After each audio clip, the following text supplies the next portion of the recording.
on the road here in Alaska between the towns of Glen Allen and Palmer. And of course, Alaska, the final frontier. What a beautiful, vast state.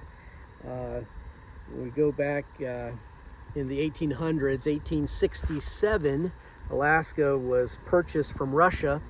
Prior to that time, in the mid-1850s, on Kodiak Island, there was a Russian-American commercial company that together they cut and shipped ice south to the west coast of America from that Kodiak Island, and quite a process that was going on there, and a lot of manual labor involved with that.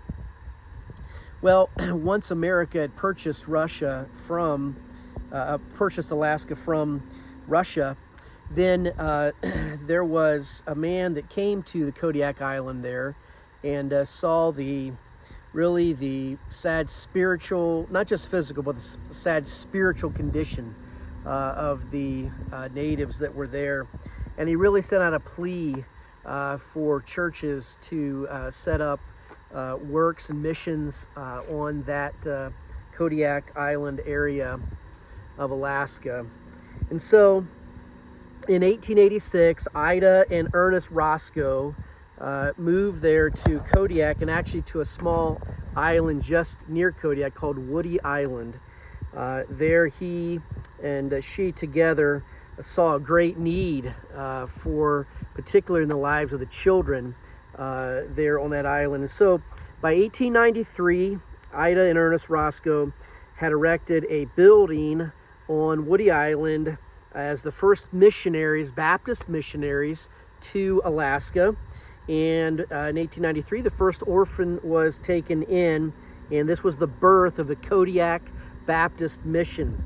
They endured a lot. You can imagine in Alaska in the late 1800s, the lack of development, and so, but through time, they just stayed with it.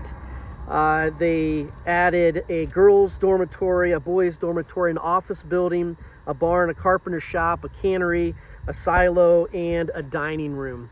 And this mission was a great benefit, particularly to the children, the orphans there in that part of Alaska. Really, a lot of Alaska is defined by these small village areas with souls that are reached only by those who make a special effort to get to them. And sometimes that is by dog sled. In fact, the town of Glen Allen, one of its earliest purposes was to be a station from which circuit riding preachers could go out to multiple villages and preach the gospel.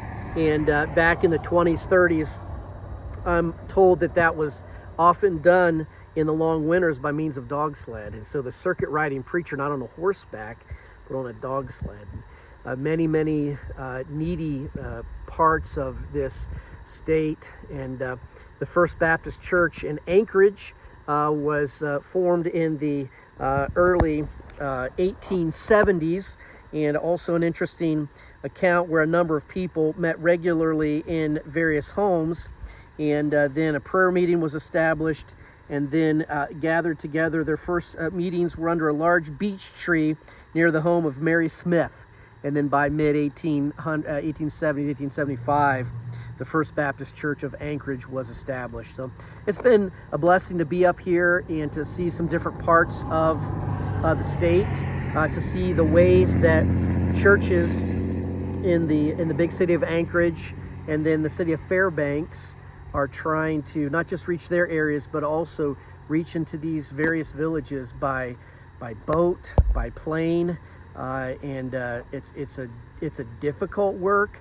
The winters are very, very long and dark, but we're thankful for those that we've met here in Alaska that are faithfully trying to reach their state and to reach the lost souls that really would be forgotten otherwise. And so we go back to the very first Baptist missionaries there in the late 1800s on Kodiak Island, reaching the young people there primarily first with the gospel, and then of course meeting their needs as well. So Alaska, the final frontier, but certainly a place that needs the gospel, and grateful for those that we've met that are busy doing all that they can to get the gospel to this wonderful state.